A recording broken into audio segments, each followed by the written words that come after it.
Jharkhand, the state which is poll bound, and this is the inside scoop from the state. BJP Central Election Committee has stamped the names of the candidates in about 55 to 56 seats for the Jharkhand Vidhan Sabha elections.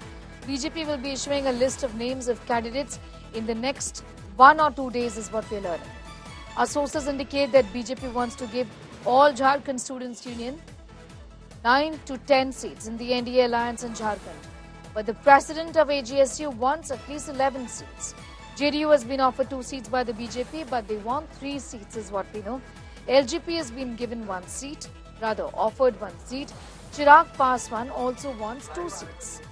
Our sources indicate that BJP will be announcing the names of the candidates on the remaining seats after the seat sharing with the alliance partners are finalized. So negotiations are underway as far as seat sharing arrangement talks are concerned with alliance partners of the All Jharkhand Students Union, the JDU, the LGP, with whom the BJP in alliance in the state of Jharkhand would be contesting the upcoming assembly elections. Alliance partners bargaining hard for the seats is what we are picking up. The party, the BJP, is eyeing 55 to 50 seats here. This is the inside scoop on what the All Jharkhand Students Union is demanding, 9 to 10 seats in NDA alliance. The president of AGSU wants at least 11 seats is what we are learning. JDU has been offered 2 seats by the BJP, but they want 3 at least. LGP also offered 1 seat, but Chirag Paswan wants 2 seats. Himanshu getting in more details on that big story this morning. Himanshu, जो alliance partners Bharatiya Janata party के alliance में NDA में है और जो assembly elections लड़ने जा रहे हैं, वो अपना बार्गेनिंग पावर एक्सरसाइज करके भारतीय जनता पार्टी से और सीट्स की डिमांड्स कर रहे हैं। देखिए, बिल्कुल भारतीय जनता पार्टी ने अपने 55 से 56 उम्मीदवारों के नामों को जो है वो तय कर लिया है। कल केंद्रीय चुनाव समिति की जो बैठक हुई थी, सेंट्रल इलेक्शन कमेटी की बैठक, उसमें इन नामों पे मुहर लग गई। दूसरी तरफ अत्सू, जिसके अध्यक्ष सुदेश महतो हैं, वो 11 सीटें चाहते हैं। भारतीय जनता पार्टी चाहती है कि 9 से 10 सीटें जो है उनको दे दी जाए।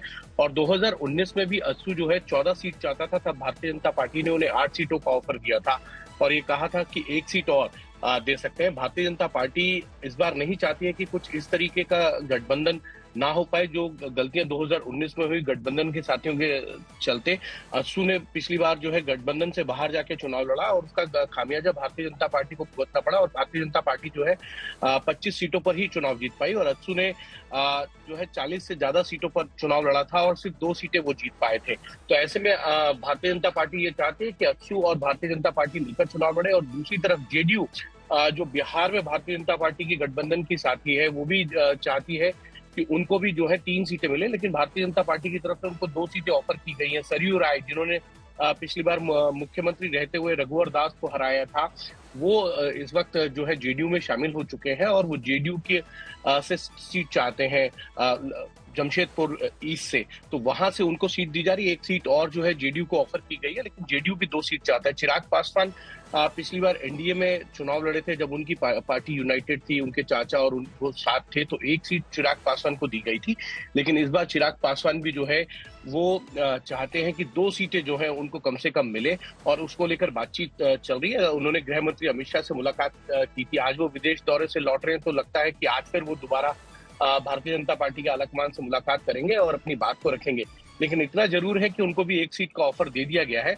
अब देखना यह है कि भारतीय जनता पार्टी अपने अलायंस पार्टनर जो गठबंधन के साथी हैं उनको किस तरीके से नेगोशिएशन पे कम से कम रोकती है, जिससे भारतीय जनता पार्टी ज्यादा से ज्यादा सीटों पर लड़ सके। लेकिन इतना जरूर है कि 56 सीटों पर भारतीय जनता पार्टी ने अपने उम्मीदवारों के नामों के मोहर लगा दी है। और अगर सभी अलायंस पार्टनर्स की डिमांड को भी देख लिया जाए तो लगभग 14 सीटों पर जो है भारतीय जनता पार्टी के अलायंस पार्टनर लड़ेंगे, तो बाकी जो बची हुई सीटें रहेंगी वो भारतीय जनता पार्टी के जो अध्यक्ष हैं जेपी नड्डा, उनको अधिकार दे दिया गया है कि वो प्रदेश भारतीय जनता पार्टी के साथ बातचीत करने के बाद उम्मीदवारों के नामों की घोषणा कर सकते हैं। और ये जो 55-56 नाम है, इन पर जो है इनकी सूची अगले 1 से 2 दिनों में आएगी, क्योंकि आज भी महाराष्ट्र विधानसभा चुनाव को लेकर जो है महाराष्ट्र के उम्मीदवारों के नामों को लेकर चर्चा होगी और मुझे लगता है दोनों ही प्रदेशों के उम्मीदवारों के नामों की घोषणा भारतीय जनता पार्टी एक साथ करेगी।